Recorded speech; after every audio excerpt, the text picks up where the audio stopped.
1970चं दशक भारताच्या राजकारणात प्रचंड उलथापालथ सुरू होती.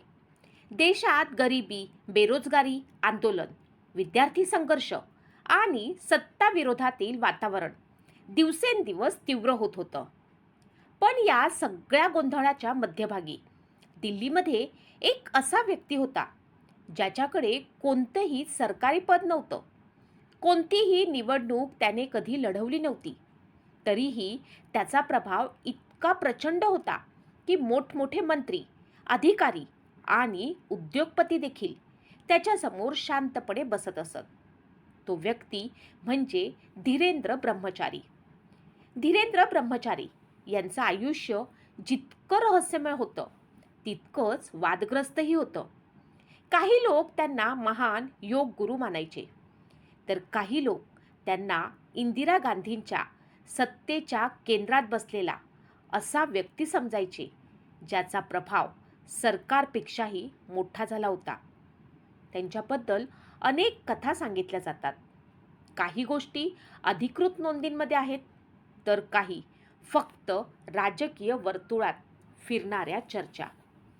पण एक गोष्ट मात्र निर्विवाद होती.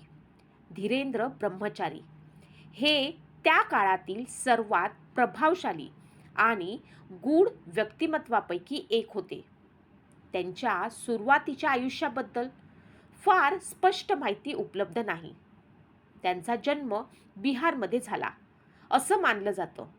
काही लोक म्हणतात की त्यांचं खरं नाव वेगळं होतं, तर काहींच्या मते त्यांनी आध्यात्मिक जीवन स्वीकारल्यानंतर धीरेंद्र ब्रह्मचारी हे नाव धारण केलं. लहानपणापासूनच त्यांना योग आणि साधनेची आवड होती. पुढे त्यांनी उत्तर भारतातील अनेक ठिकाणी योगाभ्यास केल्याचं सांगितलं जातं. हिमालयात साधना केल्याच्या कथाही त्यांच्या नावाशी जोडल्या गेल्या. त्यांची बोलण्याची शैली प्रभावी होती. उंच शरीरयष्टी, आत्मविश्वासपूर्ण व्यक्तिमत्व आणि लोकांना सहज प्रभावित करण्याची ताकद, यामुळे ते लोकांच्या लक्षात राहू लागले.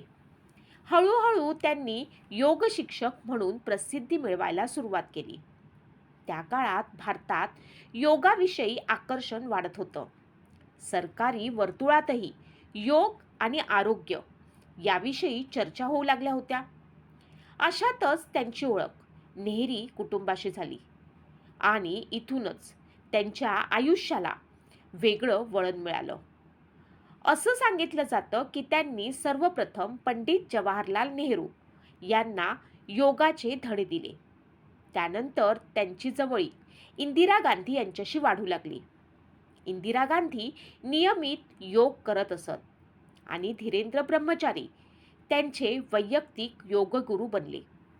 पण ही ओळख हळूहळू फक्त योगापुरती मर्यादित राहिली नाही.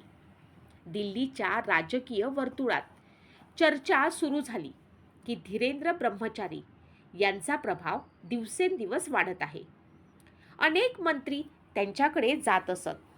मोठमोठे अधिकारी त्यांच्या आश्रमात दिसू लागले.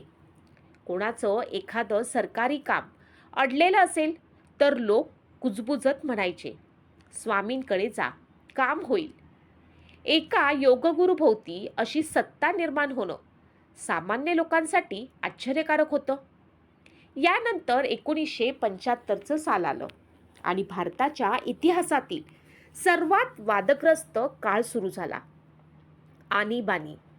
इंदिरा गांधी यांनी देशामध्ये आणीबाणी लागू केली. विरोधी पक्षाचे नेते अटक झाले. प्रसार माध्यमांवरती नियंत्रण आले. सरकार विरोधात बोलणाऱ्यांवरती कारवाई होऊ लागली. आणि याच काळात धीरेंद्र ब्रह्मचारी यांचं नाव आणखी मोठं झालं. लोक म्हणू लागले की दिल्लीमध्ये 2 सत्ता केंद्र आहेत, एक पंतप्रधान कार्यालय आणि दुसरं धीरेंद्र ब्रह्मचारीचा आश्रम. त्यांच्या आश्रमात देशातील प्रभावशाली लोकांची सतत ये-जा असायची. काही लोक तर असा दावा करायचे की अनेक सरकारी निर्णय घेण्यापूर्वीही त्यांच्या मताचा विचार केला जात असे. हे कितपत खरं होतं हे पूर्णपणे सिद्ध झालेलं नाही, पण त्या काळात त्यांच्या प्रभावाबद्दल भीती आणि आकर्षण दोन्ही होतं. धीरेंद्र ब्रह्मचारी यांच्यावरती सर्वात जास्त टीका झाली ती सरकारी जमिनींवरती उभारलेल्या आश्रमामुळे. दिल्लीमध्ये त्यांनी मोठे आश्रम उभारले होते, पण जम्मूमधील त्यांचा आश्रम तर विशेष चर्चेत राहिला. जवळपास 50 एकरावरती पसरलेला हा आश्रम अत्यंत आधुनिक सुविधांनी सज्ज होता.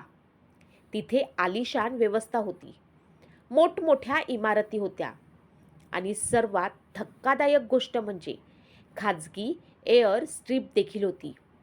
त्या काळात एखाद्या आध्यात्मिक गुरूकडे खाजगी विमानतळ असणं ही कल्पनाच सामान्य माणसाला अविश्वसनीय वाटत होती. संरक्षण मंत्रालयाने या जागेबाबत आक्षेप घेतल्याचं बोललं जातं, पण तरीही आश्रमाचं काम थांबलं नाही. त्यामुळे विरोधकांनी सरकारवरती आरोप केले की धीरेंद्र ब्रह्मचारी यांना विशेष संरक्षण दिलं जात आहे. लोकांच्या मनात प्रश्न निर्माण होऊ लागले, एका योग गुरूकडे एवढी ताकद आली तरी कशी? याच काळात त्यांच्या खाजगी विमानांचीही चर्चा सुरू झाली.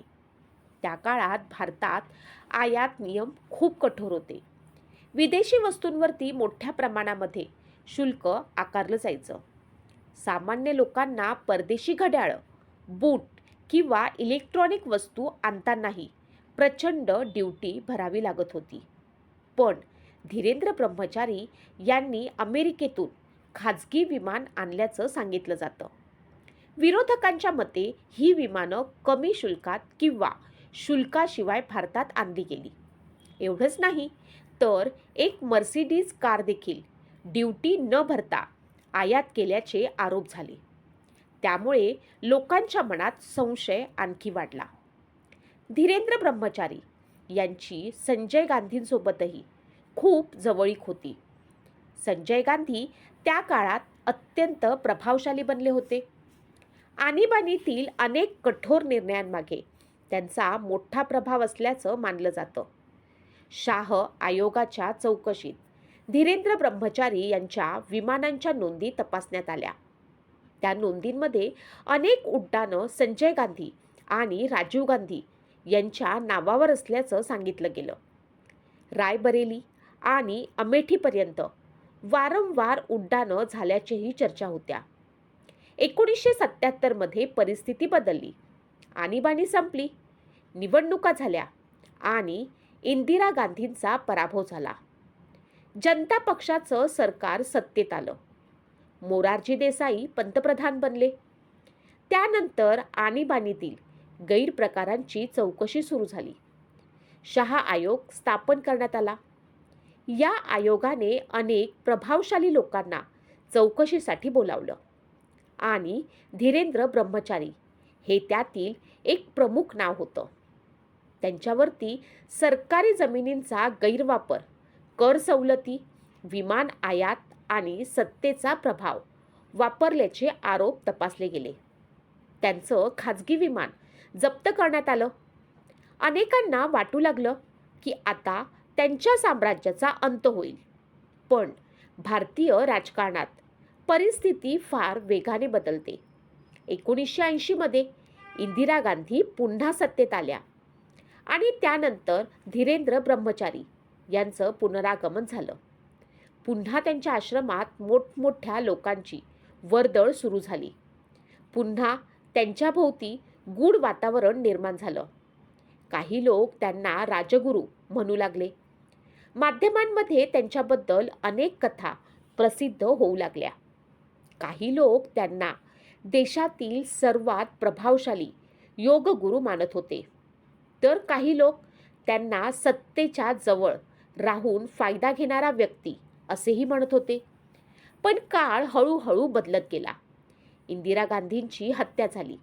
संजय गांधी आधीच विमान अपघातात मृत्युमुखी पडले होते. राजकारणात नवी पिढी पुढे येऊ लागली आणि हळूहळू धीरेंद्र ब्रह्मचारी यांचं नावही चर्चेतून कमी होऊ लागलं.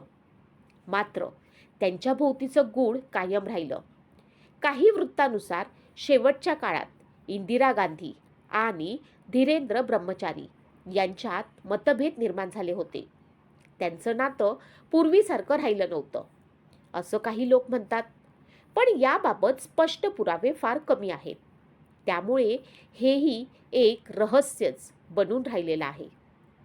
आणि मग 1994 मध्ये एक धक्कादायक बातमी आली.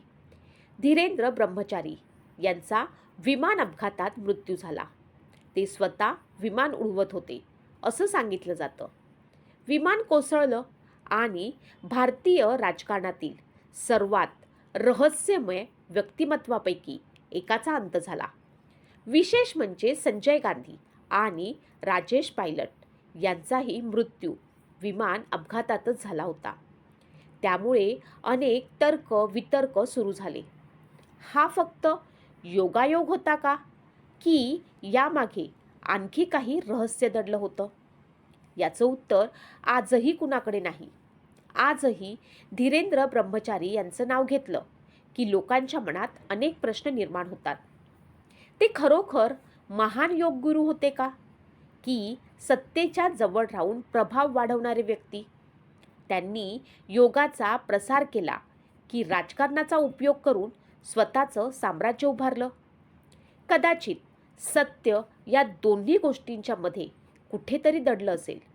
पण एक गोष्ट मात्र नक्की, भारताच्या राजकीय इतिहासात धीरेंद्र ब्रह्मचारी हे नाव कायम गूढ, वादग्रस्त आणि चर्चेत केंद्र राहणार आहे. धीरेंद्र ब्रह्मचारी खरंच एक महान योगगुरू होते की सत्तेच्या पडद्यामागचा सर्वात गूढ चेहरा? तुम्हाला काय वाटतं हे कमेंटमध्ये नक्की सांगा. आणि अशाच भारताच्या इतिहासातील रहस्यमय आणि धक्कादायक कथा पाहण्यासाठी आपल्या चॅनलला सबस्क्राईब करा, व्हिडिओ लाईक करा आणि बेल आयकॉन दाबायला विसरू नका. कारण इतिहासात अजूनही अशी अनेक रहस्य दडलेली आहेत जी तुम्हाला हादरवून टाकतील. धन्यवाद.